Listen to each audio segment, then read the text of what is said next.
So this is the third and last podcast to go along with Chapter 4, and I just realized I was so excited at the end of the last one with those BCA tables that I forgot to answer the final question. What are the concentrations of all ions present? So again, this is back to that reaction with the sodium phosphate and the copper chloride, so that was the work that we're looking at here. And if I need to figure out then, if the question then asks me what are the concentrations of all my ions present, if you have done the BCA table, then this question is a piece of cake. It's a little bit more complex if you're just sticking with straight up stoichiometry and doing your dimensional analysis. But with a BCA table, it is clear and you know exactly what you have and what you don't have and what's left over. So sodium was a spectator ion and chlorine were spectator ions. So whatever we started with is what we're going to end with. So with my sodium, so the sodium was with here, the sodium phosphate. So I started with 0.005 moles, and since I had 3 of them, actually, yeah, for every one phosphate, I had 3 sodiums, and over here, for every one copper, I had 2 chlorines. I'm going to then take my number of moles that I have, and I'm going to multiply it by 3, because I had 3 moles. And molarity is moles per liter, so I'm going to divide this by the total volume, which if we look back on what our original volumes were, I'm mixing 50 milliliters with 50 milliliters, so that gives me 100 milliliters. So I'm going to divide that by 0.1 liters, and so my molarity of my sodium ions, oops, I think my pen just froze, there it goes. My molarity of my sodium ions is going to be 0.15 moles per liter. I'm going to do the same thing with the chlorine. So I started with 0.0, ooh, got an extra 0 in there, sorry, 0.005. 0.005 moles of chlorine, since there's 2 chlorines for every 1 copper, and then my total volume is still 100 milliliters. So my final volume of chlorine ions is going to be 0.1 molarity. Again, these were spectators. Whatever we started with is what we ended with. Copper ions. If you can tell from the chart, which should be pretty easy, copper was my limiting reactant, so all my copper was completely used up. Phosphate. Phosphate was in excess, and I have from my BCA table exactly how much phosphate was left over. All I need to do is convert my molarity into, my moles into a molarity. So 0.0167 moles per liter. Okay. So point is, guys, with a BCA table, you can answer all kinds of different questions if you just take a little minute and kind of fill this out and not just jump into the dimensional analysis. Really think about what's going on and what's happening in the beaker. So those are precipitation reactions and net ionic reactions. Next thing we want to talk about are acid-base reaction. So again, we've got some definitions. Make sure you write down these definitions in your note packet. For now, I'm also going to throw in, so before we had a definition of an acid and a base, but those were the Arrhenius definitions of acids and bases. Here I'm going to also throw at you the Bronsted-Lowry definition of an acid and base. So acids being a proton or an H+ donor, bases being a proton acceptor. And what happened with the Bronsted-Lowry definition is that now this expands things to include like ammonia, which is a weak base. When we have an acid-base reactions, and these are also kind of double displacement reactions, but we're going to do some stoichiometry with this and use a process that we call titrations to figure out what our molarity would be. Again, we also want to focus on the species actually present in the mixed solutions. So thinking about what is completely used up, limiting reactants. What is in excess? Is it the acid or is it the base in terms of our neutralizations? And so the process that we use is called an acid-base titration, where it is volumetric. So we're going to be using milliliters and molarity to figure out what the molarity is of an unknown substance. We know we're done when we hit what is called the equivalence point. It's the stoichiometric point. In other words, your moles of acid are going to equal your moles of base at this piece. And we figure out the equivalence point by using an indicator. So the equivalence, and then you select an indicator by trying to get one that's going to turn colors as close as you possibly can to the equivalence point. So the end point is when your color changes, and it might be a little bit different than the equivalence point, but we try to get one pretty close. So just know there's a slight difference between those two things. Now when we talk about stoichiometry for acids and bases, again, here's your process. Here's what we've got going on.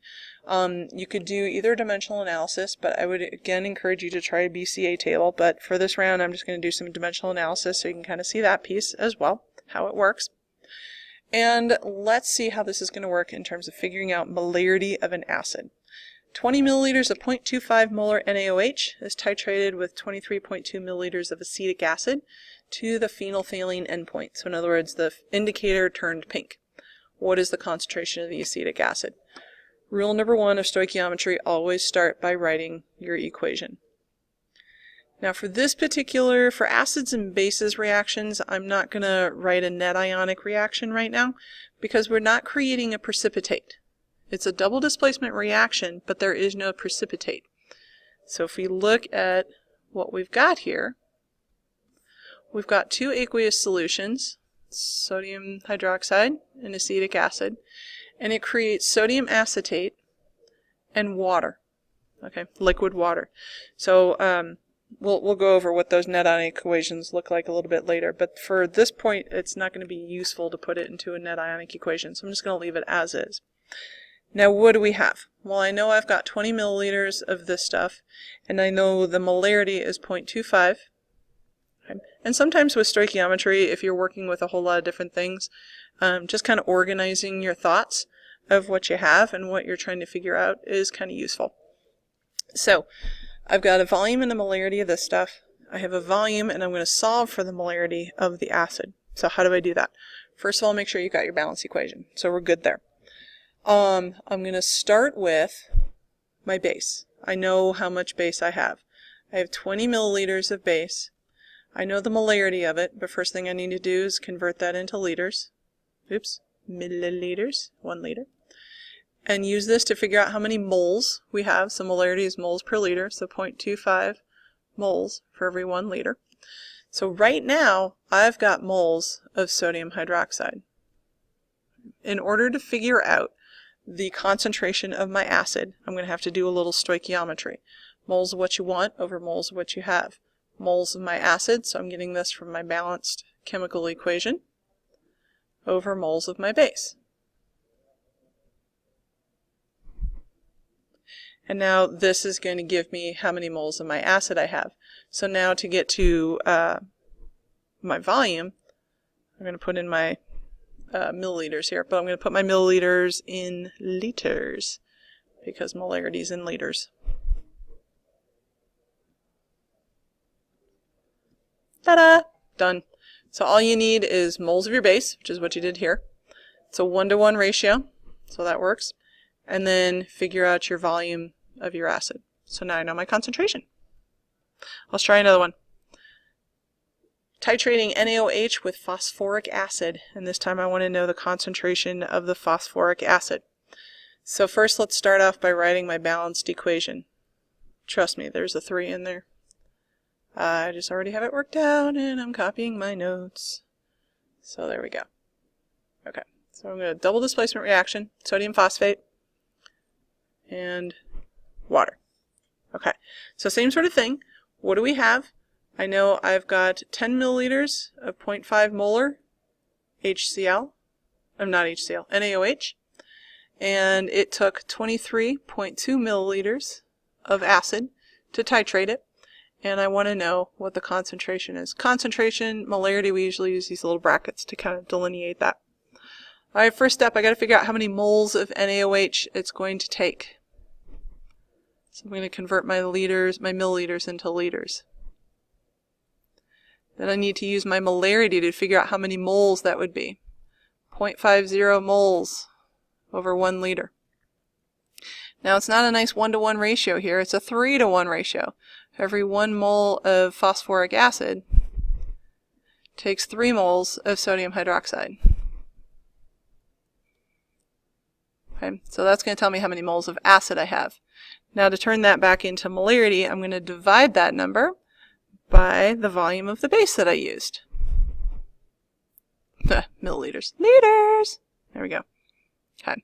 So my molarity is now 0.072 moles per liter. The last type of calculation you might have to do with an acid involves figuring out the molar mass of an acid. So remember that molar mass is moles per liter. An unknown monoprotic acid. Monoprotic, it means it has one hydrogen. So we're just going to use HA to sort of symbolize that acid. H is the hydrogen, A is acid. And I'm going to titrate that with sodium hydroxide. And it's going to give me some stuff, but of course all neutralization reactions give you water and salt. So I know one of my products has to be H2O, and the other one is going to be sodium something. I don't know what that cation looks like, but I know it's going to go with the sodium. Monoprotic, and if I look at my little equation right here, it is nice and balanced. It's a nice 1-to-1 ratio. I'm using 22.5 milliliters of this stuff. I'm using 0.013 molar of this stuff, moles per liter. And I need to end in molar mass. So remember that molar mass is grams per mole. That's my end result. So my end unit needs to be in that. So to get the grams, well, I have the grams, it's up here, but I need the moles. So where am I going to get the moles from? Well, titration, when you reach that stoichiometric endpoint, your moles of acid equal your moles of base. So if I know how many moles of base I have, which I do from my volume and the molarity, I know how many moles of the acid I will have. For every 1 mole of NaOH, I have 1 mole of HA. So hopefully, guys, you see it doesn't matter that I don't know what the acid is. All that matters is that I know the molar ratio of it. So my moles of acid are going to equal my moles of base.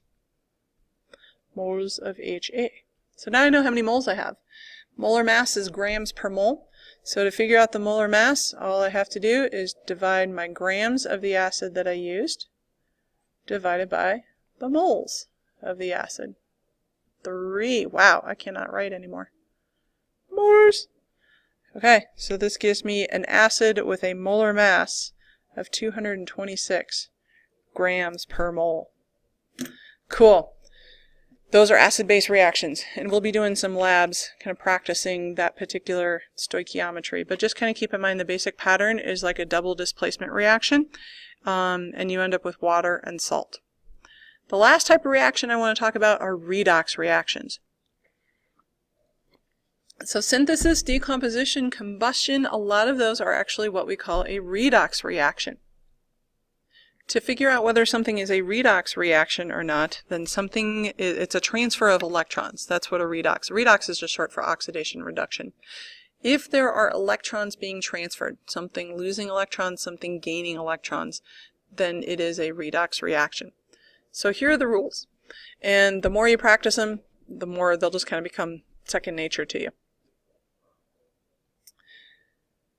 All atoms have an oxidation state of 0. So that would be anything in its solid state, solid iron, oxygen gas, or something like that. So if it's O2 or Fe or Na or any of those other like Brinkelhoff gases, these will all have an oxidation state of 0. Ions keep their charge. So if you know the charge of an ion, it's going to have the same oxidation state as that. Oxygen in a compound is a -2, unless it's a peroxide, then it's a -1. Fluorine is a -1, hydrogen is a +1, unless it's a hydride, then it's a -1. Sum of the oxidation states equals the charge of the substance. If it's a compound, then it's 0. So here's what this looks like.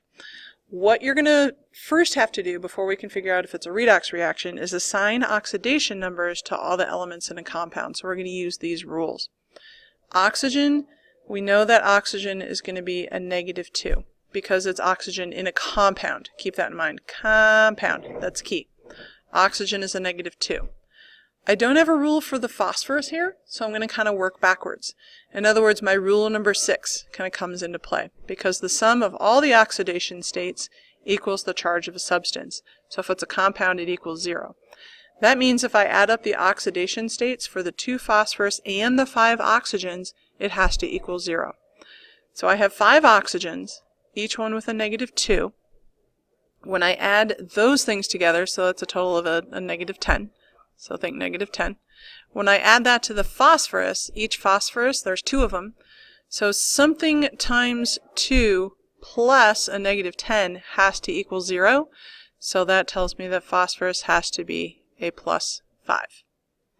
Let's come over here to the sodium sulfate. Same sort of, or sodium sulfite. Same sort of thing.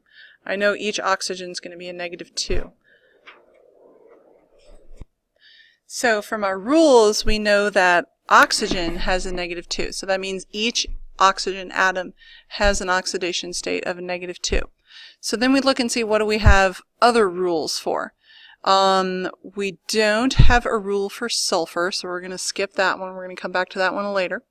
We don't really have a rule for sodium either. But one of the tricks that you can do with this is if you know the charge of the element, like when it's in an ionic compound like this, you can kind of use that as a good guide.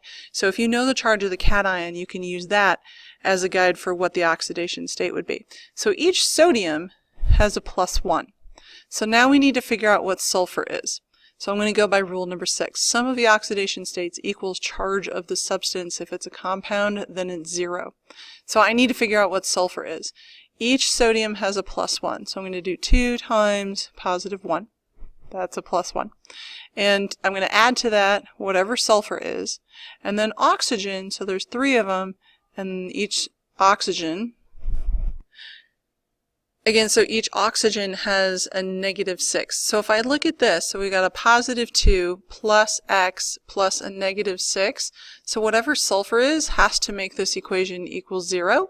So that tells me that each sulfur has an oxidation state of a positive 4. So why do we do this? Well, we figure out oxidation states so we can figure out if a reaction is a redox reaction. So a redox reaction, something is losing electrons and something is gaining electrons. And the only way that we can track if something is losing electrons or gaining electrons is if we know its oxidation state. So that's what we're doing here, is we're really trying to track electrons. So let's do that with a couple different examples of chemical reactions. Now you might look at these and go, oh, I see a single displacement reaction up here. This is kind of a weird single displacement looking thing. But these are actually redox reactions. How do we know that? Well, let's go through and assign oxidation states and see if we can then figure out what's going through oxidation and what's going through reduction. So we go through our rules. Anything elemental is going to be 0.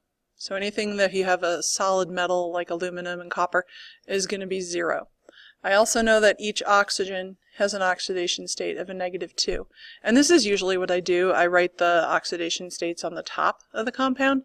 So, when we get to other units, you'll kind of see what we do more with these reactions. But for right now, this is going to help me show whether it's a oxidation or something's going through reduction. Now I'm going to figure out what the rest of the stuff looks like. So I'm going to start with the cations, with the metals. And for my metals, I'm going to use the charges. So I can figure out the charges based on where they are on the periodic table, but also I know that sulfate has a negative 2 charge, so the copper has to have a plus 2. And the same thing kind of over here. Now I don't know what the sulfur is, so I'm going to use that last rule to kind of figure out what the sulfur might be. Here we've got 4 oxygens, so I'm going to do 4 times negative 2. So, and this all has to equal 0. So 2 plus X plus a negative 8 equals 0. So this tells me that sulfur is going to be a plus 6. I'm going to do the same thing over here. There's 2 aluminums. Notice that I'm ignoring the stoichiometry. Just ignore stoichiometry here when you're trying to figure out oxidation states. But do pay attention to the number of atoms that you have. So let's see, so this is a plus 6. When I add everything up, it has to equal 0. 4 oxygen atoms times a negative 2, so this is going to be, so that's a negative 8, and then there's 3 of them. This also is going to tell me that sulfur ends up being a plus 6, because there's going to be 3 of those. Okay. Also notice that there's a sulfate over here and sulfate over there. The sulfur is not going to change. Is this a redox reaction?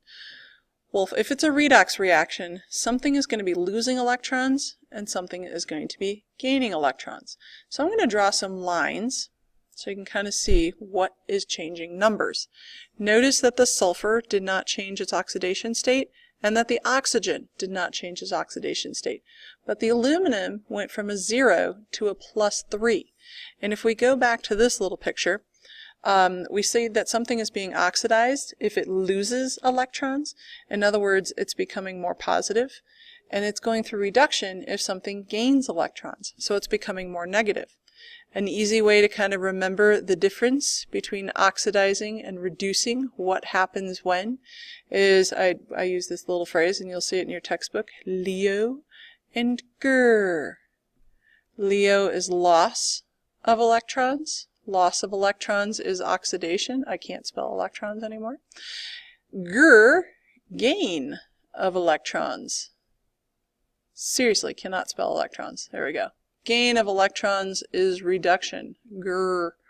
Loss of electrons is oxidation. LEO. You can't have a LEO without a GR. Apparently I can't spell oxidation either. But that's just an easy little mnemonic device to help remember what's going through oxidation, what's going through reduction. LEO and GR. So as I can kind of see from here, the aluminum goes from a 0 to a +3. It lost electrons. In this case, my aluminum is going through oxidation. My copper went from a +2 to a 0. This gained electrons. It became more negative. It's going through reduction. So this is an example of a redox reaction. That's how you're going to know if it's a redox reaction. Do you have a change in oxidation state? Let's do this one down here. Chlorine. So again, anything by itself, anything in its elemental state is going to be 0. I got a bunch of ions here, so whatever the charge of the ion is has to be the total amount here. So if I look at my hydroxides, when I add the oxygen and the hydrogen together, it has to equal a -1. But I know from my rules that oxygen is going to be a -2 anytime it's in a compound. So that leaves my hydrogen as being a +1. Chlorine in this case, so whatever the chlorine is, when I add it to the oxygen, that's a -1. So chlorine is going to be a +1 here. Here chlorine is going to be a -1. And here my hydrogen is going to be a +1. So is this a redox reaction? Look at each element and see what happened. Notice that my chlorine changed here. Oxygens and hydrogens, that stayed the same. But the chlorine also changed here. This is what we call a disproportionation reaction, where sometimes things can both undergo oxidation and reduction. So I use these little lines and LEO and GR just to kind of help me track electrons and see what's going through oxidation and what's going through reduction. So as I said, one of the goals of this is to help you guys predict the products. There are all kinds of different types of redox reactions, as you can kind of see from here. Our patterns from before of like synthesis, decomposition, combustion. Here's that disproportionation where something is both being oxidized and reduced. Single displacement reactions are always redox reactions. And it's not always just the metal that's displaced, but you can also have the halogen or the anion part that's being displaced. Sometimes it's cation, sometimes it's the anion. So I gave you guys these examples just so you have more examples of what redox reactions look like. But those are the 3 big types that we're covering in this unit. You've got precipitation reactions, where we learned how to write net ionic equations. Acid-base reactions, or again, which kind of like a double displacement reactions, but we were working with neutralization and stoichiometry with both of those. And then redox reactions, which covers kind of the rest of it. And that is it for Chapter 4. Have a great day.